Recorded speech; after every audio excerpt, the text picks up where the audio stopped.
José como padre de Jesús. Como vimos, José no es progenitor en sentido biológico, ¿no? Esto lo deja en claro Mateo 1:18, que dice, María quedó encinta por obra del Espíritu Santo. Pero el Evangelio lo llama padre de Jesús. Por ejemplo, su madre le dijo, hijo, ¿por qué nos has...? El contexto de esta cita que puse es que José y María lo habían perdido de vista a Jesús de 12 años, 3 días en Jerusalén, lo encontraron en el templo con los doctores de la ley, y María lo va a retar y le dice, hijo, ¿por qué nos has tratado de esta manera? Mira, tu padre y yo te hemos estado buscando llenos de angustia. Tu padre, por José, y yo, te hemos estado buscando llenos de angustia. Bueno, también hay otra cita, Juan 6:42, que dice José, el padre de Jesús. Entonces, ¿cómo podemos llamarlo? ¿No? Esta es la pregunta que surge. Y hubo distintos intentos en la iglesia. Padre nutricio, ¿no? Porque es el que le da de comer. Bueno, yo digo que todos estos intentos llenos de limitaciones y no llegan a hacerle justicia a lo que fue José como padre de Jesús. Por ejemplo, padre nutricio es recontralimitado porque no solo le dio de comer, hizo un montón de cosas más. Eh, Padre putativo, esto viene de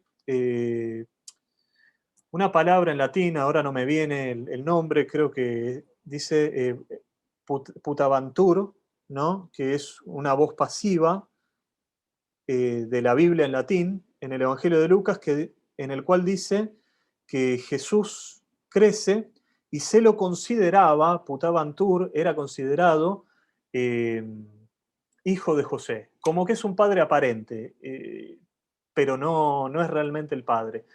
Bueno, eso también me parece limitado, pero saben que de ahí de padre putativo, de las iniciales, Pepe, viene esto de que a los José le digan Pepe. Padre adoptivo, padre virginal o padre matrimonial, ¿no? Yo lo que pienso, lo que propongo, y esto también lo dice este hombre Bernardo Olivera en su libro, es simplemente padre. ¿Por qué? Porque ya para el judaísmo, de la época de Jesús, el ser padre no tiene que ver únicamente con el vínculo sanguíneo. Ser padre tiene que ver, entre otras cosas, con la educación, con enseñar el oficio, con todo esto, ¿no? De estar presente, de protegerlo, de acompañarlo. Y eso yo me acordaba esto hace un año atrás o 2 años atrás, de que estaba en una charla con mi papá y con un amigo de mi papá, que este amigo de mi papá, para chicanearlo, le dijo algo así, una pavada así como, che, tu hijo es muy lindo, para mí que no es hijo tuyo. Y, y mi papá, en menos de un segundo le contestó, le dijo, B, puntos suspensivos, el padre no es nada más el que embaraza a la madre, es mucho más. Y yo creo que es tal cual, ¿viste? Lo dijo tal cual. Y fíjense que todo esto tenemos un fundamento bíblico. Mateo 1:21 nos dice que el ángel le da a José, le designa el que le dé el nombre de Jesús. Esto es importantísimo en el ámbito bíblico. Aquel que le da el nombre al hijo significa que es aquel que se hace cargo de todo, de la paternidad, de acompañarlo, de educarlo, de hacer que sea un hombre de bien. Es decir, que el ángel le dice, hacete cargo de la paternidad, sos el papá. Claro que Jesús a los 12 años les dice que hay un padre terrenal y hay un padre celestial. Como padre de un hijo varón, le enseña su mismo oficio de carpintero, ¿no? Esto, bueno, a Jesús le dicen el hijo del carpintero, de hecho, o le dicen el carpintero, heredó su oficio. Lo educa, especialmente en lo religioso, y Jesús le está sujeto en todo mientras crece. Esto también lo dice el Evangelio de Lucas. Le estaba sujeto en todo, lo respetaba como un padre. Que esto los apócrifos, hay un apócrifo que si lo leen, bueno, léanlo para reírse, porque no para tomarlo en serio. El Evangelio de la infancia de Tomás, Jesús es un irreverente, que le falta el respeto a los maestros, como que lo respeta José hasta ahí nomás. Todo lo contrario a lo que muestra Jesús en los evangelios canónicos. Por eso les dije con mucha pinza los evangelios apócrifos, ¿no? Porque hay cosas que influyeron y forman parte de la tradición de la iglesia, y hay otras que hay que tener en cuenta que es una novela. Bueno, esta cita me gustó mucho del Eclesiástico: el que educa bien a su hijo tendrá sus satisfacciones, se sentirá orgulloso de él delante de sus parientes. Cuando su padre desaparezca será como si no hubiera muerto porque dejará tras de sí a otro como él. Epa, ¿no? Pensar esto, que Jesús, por un lado, tiene la unción de Dios, tiene la naturaleza divina, pero también por otro lado, en cuanto hombre, tiene mucho de José, y también esto de que Jesús sea el Mesías, que sea descendiente de David. eh, bueno, muchos padres de la iglesia lo explicaban desde el lado de que María también sería descendiente de David, cosa que hoy en día es discutible, ¿no? Porque al parecer María es de linaje levítico, porque está emparentada con Isabel, que es la madre de Juan el Bautista. Lo que parece muy en claro es que José, al estar casado con María, por más que no haya tenido relaciones sexuales, el vínculo matrimonial hace que sean una sola carne, con lo cual María también es descendiente de David y su hijo Jesús es descendiente de David. Pero me voy a centrar en dos puntos que tenemos acá, los puntos 2 y 3, para cerrar este encuentro, que es importantísimo para esto que dijimos de que José es el padre de Jesús. Punto número 1, José le enseña el oficio. Y fíjense esto: el hijo del carpintero, ouios tu tectum, dice en griego, ¿no? Es la expresión. Este término, tectono tectonos, se traduce por carpintero en las Biblias, pero decir carpintero es muy limitado y nos lleva, y esto espero estar dándoles algo nuevo y algo que digan, uy, qué interesante, no lo sabía. Es el objetivo de este curso, conocer más a José y más a Jesús también. En principio, la primera acepción de tecton es constructor, de ahí viene arquitecto. Arquitecto es jefe de constructores. Constructor, y en sentido amplio, es un obrero especializado que trabaja un material preexistente, que puede ser madera, piedra o incluso metal.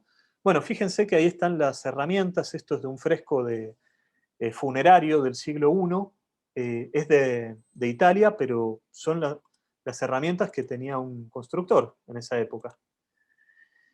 Es decir, ¿qué significa entonces tectono tectonos? Cantero, albañil, artesano de la madera, escultor o ebanista, pero sobre todo lo que tendremos que tener en cuenta es que tanto José como Jesús, se iba a decir laburaban, trabajaban en la construcción. Trabajaban en la construcción, eso es lo más, desde el punto de vista histórico, es lo que más cierra. Con lo cual, acá tenemos la típica, que esto, bueno, algunos apócrifos inclusive caen en esto. Por ejemplo, el Evangelio de la Infancia dice que José construía con madera arados y cosas para la siembra. Hay una idea muy romántica de José con Jesús de chico. Esto es importantísimo lo que les voy a contar. En la crianza de los chicos, desde que era bebé hasta los 6 años, la mamá se encargaba. De los 6 a los 12 era la nena con las nenas, los nenes con los nenes. Es decir, que Jesús como varón habría, desde los 6 a los 12, habría aprendido el oficio de José. José estuvo codo a codo con Jesús, enseñándole su oficio y educándolo. Entonces les decía que hay una imagen muy romántica de José y Jesús en el taller de Nazaret, con la carpintería y con María cebándoles mate. Yo lo que les digo es, eso no es muy factible históricamente. ¿Por qué? Porque Nazaret era un pueblito de 400 habitantes, de 400 a 2000 habitantes, que los registros arqueológicos, por un lado, nos muestran que eh, todas eran casas de materiales perecederos, es decir, que no quedó nada, ninguna edificación de piedra, era un caserío. Inclusive la sinagoga debía ser muy chiquita, debía ser una casa de familia. Eh, y hubiera sido imposible que Jesús y José pudieran subsistir vendiéndole cosas, vendiéndole muebles de madera a los habitantes de Nazaret. ¿Por qué? Porque los muebles que se encontraron en Nazaret lo que nos muestran es que, primero pensemos que la gente comía y vivía en el piso, con almohadones. Los muebles se reducían a un par de banquetas y quizás alguna mesita baja, y encima eran muebles que se heredaban de generación en generación. Con lo cual, José y Jesús se tenían que ganar el pan en otra ciudad. Y lo más factible es que esa ciudad fuera Séforis, capital de Galilea, con 50.000 habitantes, y con mucho trabajo para la construcción, especialmente entre los años 4 y los años 20 después de Cristo. ¿Por qué? Porque en el año 4 después de Cristo, después de la muerte de Herodes el Grande, hubo una revuelta que lideró un rebelde llamado Judas Galileo, que los romanos, el gobernador de Siria con sus legiones, reprimió y destruyó hasta los cimientos Séforis. Séforis tuvo que ser reconstruida entonces entre los años 4 y años 20, bajo el gobierno de Herodes Antipas, hijo de Herodes el Grande, con lo cual necesitaron miles de obreros especializados, entre los cuales estaba José, ¿no?